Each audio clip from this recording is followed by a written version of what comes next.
Welcome to Shearman and Sterling's podcast series on renewable energy.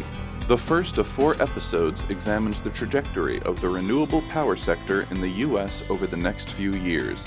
In this episode, Monica Lamb looks at the key areas supporting increased renewable energy use: net metering, the Clean Power Plan, tax policies, and renewable energy offsetting infrastructure investment.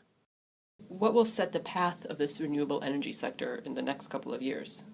Well, there will be a few policy areas that are going to determine the path that we take over the next couple of years. First is what is going to happen with net energy metering in the various states, tax policies, the Clean Power Plan and whether and when that will be implemented, and also the rise of corporations that are directly purchasing renewable energy for their own account.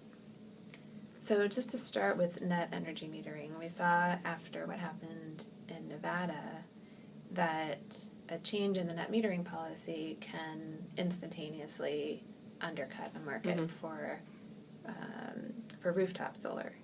And those policies are under examination in many states as the utilities have started to have some trouble with the cost burdens that net energy metering is imposing on them. In addition, the rate structure is going to influence how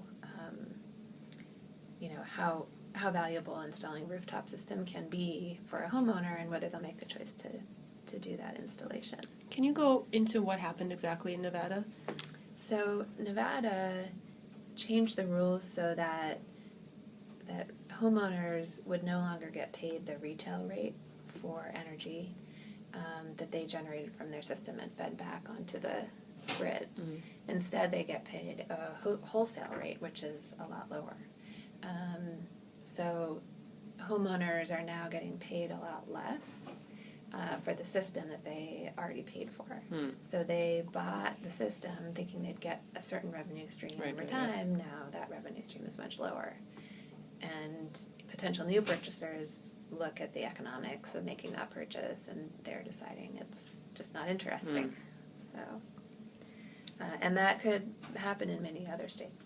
So, and another area is the Clean Power Plan. Oh, yes. So the Clean Power Plan is supposed to reduce by 33% the amount of carbon dioxide equivalent that's produced by existing energy generating facilities. So that will drive a lot of shift towards renewable energy generation. The Department of Energy projects that renewables will increase from 13% of power capacity today to 27% in 2040. Some of that would happen without the Clean Power Plan, but they think that without the Clean Power Plan, generation would only increase to 23% by 2040. Let's talk about the tax policy. Have there been any changes that would influence this industry? Yes. So last year, tax policy changed, extending the solar investment tax credit through 2021 and the wind production tax credit until 2019. So this was beneficial for both wind and solar, but wind, for some reason, got more support from Congress than... solar got more support from Congress than wind did. Is there a reason for that? It's not quite clear. No one really understands. Like more senators from hot states? Maybe.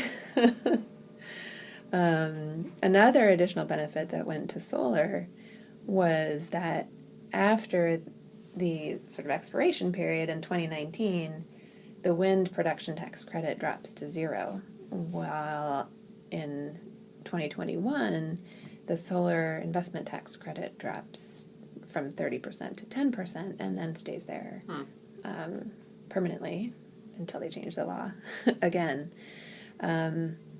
But what that will do is really shift the weight of investment towards solar more than it would have been, because while there's still opportunity in wind, utility scale developers are looking at their long-term business and starting to already invest more resources in developing solar power plants, knowing that that's a longer-term business for them.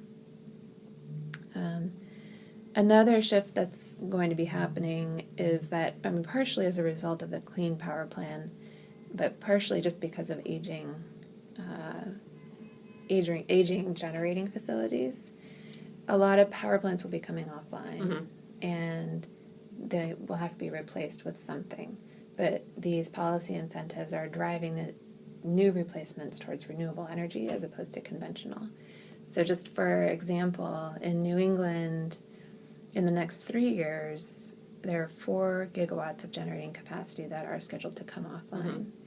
And another 6 gigawatts is considered at risk of having to come offline. And there's a great need for investment in infrastructure for transmission as well, in both New York and in New England. And those can be offset by investment in renewable energy as well.